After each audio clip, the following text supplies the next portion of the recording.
전쟁터에서 항상 먼저 죽는 사람은 가장 용감한 병사도, 가장 실력이 좋은 병사도 아니었어요. 가장 눈에 띄는 병사였죠. 유럽 전장을 상상해보죠.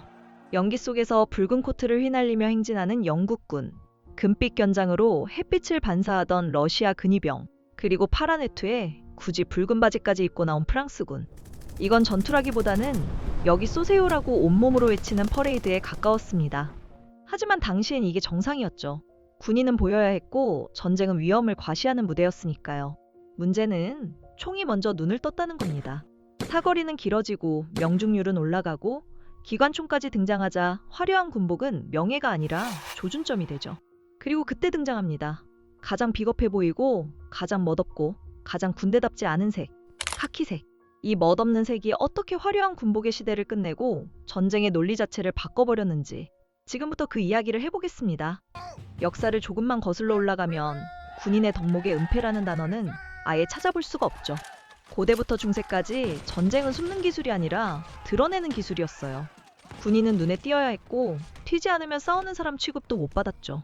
전장은 오히려 나 여기 있다고 외치는 무대였고 용기란 말은 곧 잘 보인다는 뜻이었습니다. 로마 군단병을 보죠. 반짝이는 철제 갑옷에 붉은 망토. 그들은 전장에서 은신이 아니라 제국의 로고를 입고 행진했습니다. 로마의 군대는 숨지 않고 보여주는 게 목적이었으니까요. 중세 유럽의 기사도 마찬가지였죠. 방패에는 가문 문장, 깃발에는 혈통과 신분. 전장은 전투장이자 귀족 명함 교환회에 가까웠습니다. 나는 누구 편이고 얼마나 고귀한지를 멀리서도 알아보게 해야 했으니까요. 왕과 장수는 한술 더 떠 더 노골적, 금빛 갑옷, 깃털 장식, 높이 솟은 깃발. 전선 한가운데서 굳이 제일 잘 보이는 자리에 섰습니다. 저격 위험? 그런 개념 자체가 없던 시대였죠. 그들의 존재는 전술이라기보다 정신적 버팀목. 왕이 아직 살아있다. 그 사실 하나로 병사들은 버텼으니까요. 이런 보이기 위한 전쟁이 수백 년이나 유지된 이유는 단순합니다. 문화 때문이 아니라 무기가 아직 무식했기 때문이죠.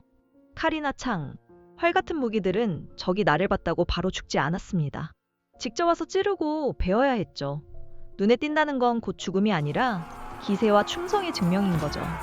요컨대 이 시대의 전쟁에서 문제는 보이느냐가 아니라 누가 더 당당하냐였던 겁니다. 시간이 흘러 18세기에 들어서부터 유럽의 군복은 위장과는 완전히 반대 방향으로 진화합니다. 마치 서로 약속이라도 한 듯 총은 쏘되, 옷은 빛나게 라는 암묵적 드레스 코드를 맞춘 듯 전쟁통에 누가 더 멋지게 맞아 죽나 대회를 치르고 있었던 셈이죠. 그렇다면 질문이 남습니다. 도대체 왜 군복은 이렇게까지 화려해질 수 있었을까요? 이유는 단순합니다. 전쟁 방식 자체가 아직 그 화려함을 허락하던 시대였기 때문이죠. 대부분의 전투는 보병 전열이 줄을 맞춰 서서 일제히 사격하는 방식. 총은 단발이었고 재장전은 느렸고 명중률은 낮았어요. 그래서 중요한 건 맞히느냐가 아니라 누가 흔들리지 않고 서 있을 수 있냐는 거였죠. 군복은 옷이 아니라 공포를 눌러놓는 심리적 장치였고 원색은 혼란 속에서 아군을 구분하기 위한 도구였으며 금장과 견장은 누가 명령권자인지를 한눈에 보여주는 표식이었죠. 전쟁의 얼굴을 쓴 영국 군사사학자 존 키건은 이렇게 설명합니다. 18에서 19세기 전쟁에서 병사의 외형은 곧 군대의 위신이었다. 눈에 띄는 색은 용기와 규율을 유지하기 위한 의식적 장치였다. BBC 히스토리 역시 영국군의 코트가 왜 그렇게 붉었는지 설명합니다. 전통이 아니라 아군 식별과 심리적 안정, 그리고 피를 가리기 위한 현실적 이유였다는 거죠. 게다가 이 시대의 전쟁은 왕이 직접 벌이는 정치 이벤트였습니다. 군복은 단순한 복장이 아니라 우리는 이렇게 질서 잡힌 국가다라는 외교용 시각 메시지였던 거죠. 전장의 연기 속에서도 그 메시지를 확실히 보이게 하려면 군복은 당연히 최대한 화려해야 했던 겁니다. 하지만 화려한 군복의 시대는 생각보다 허무하게 끝납니다. 명예의 상징이던 황금 단추와 원색 외투는 어느 순간부터 조준경 속에서 가장 먼저 눈에 띄는 부분이 되죠. 19세기 중반 이제 전장은 확실하게 변하기 시작하죠. 총은 더 멀리, 더 정확해졌고 이제는 한 발이 아니라 여러 발을 연속으로 뿜어냈죠. 이 시점에서 문제가 된 건 병사들의 용기나 훈련이 아니었어요. 바로 색깔이었죠. 같은 병사, 같은 무기. 차이는 누가 얼마나 더 잘 보이느냐였죠. 그 순간부터 전장에서 살아남는 기준은 바뀝니다. 어떤 군대가 더 당당하고 더 용감한가가 아니라 더 안 보이는가가 됩니다. 아이러니하게도 이 답은 유럽 본토가 아니라 제국의 변방에서 먼저 나옵니다. 1840년대 인도 북부 영국군은 산악지형과 황토먼지 속에서 게릴라전에 시달리고 있었어요. 상대는 숨어 있었고 영국군은 붉은 코트를 입고 돌아다니는데 결과는 뻔했죠. 영국 병사들은 전장을 지배하는 주체가 아니라 먼지 위를 움직이는 관역. 이 경험은 영국군에게 불편한 진실을 안겨줍니다. 눈에 띄는 색은 더 이상 용기가 아니라 약점이라는 사실이죠. 그래서 나옵니다. 임시방편처럼 보였던 하지만 전쟁사를 바꾼 선택. 먼지색 제복, 카키색입니다. 카키라는 말은 인도 지역 우르두어로 먼지 같은 색을 뜻하는데 이름부터 이미 위험과는 거리가 멀었죠. 처음엔 실험이었어요. 정규 제복도 아니었고 본국에선 썩 달갑지 않은 선택이었죠. 군대답지 않다는 평가도 따라붙었지만 전장은 솔직했습니다. 카키를 입은 병사는 덜 맞았고 더 오래 살아남았죠.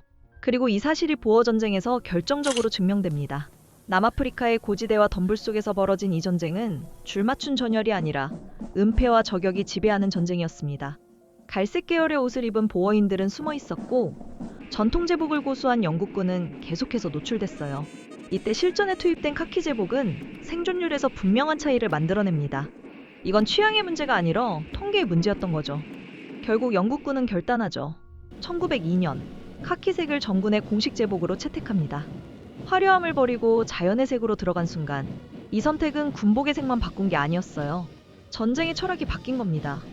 병사는 더 이상 왕의 위엄을 보여주는 존재가 아니라 살아남아 임무를 수행해야 하는 전술단위가 됩니다.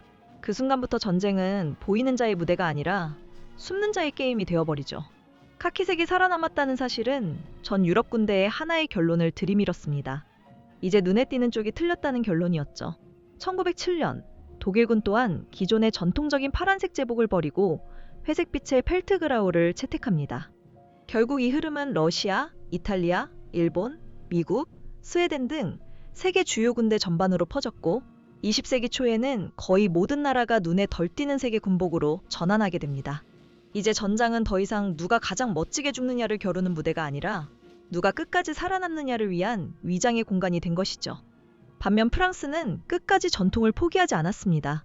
쏘지 말고 감상해달라는 수준의 유니폼을 입고 전장에 나섰죠.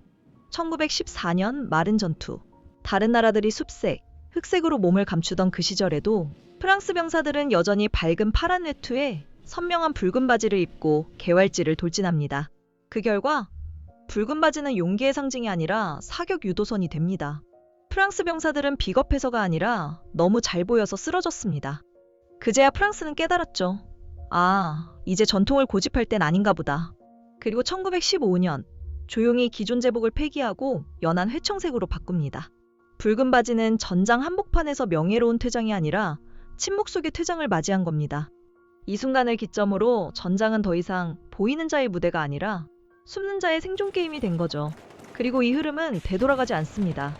한때는 누구보다 앞장서야 했던 장교가 이제는 누구보다 먼저 숨는 법을 배워야 하고 대열을 유지하던 병사는 혼자 은폐한 채 임무를 수행합니다.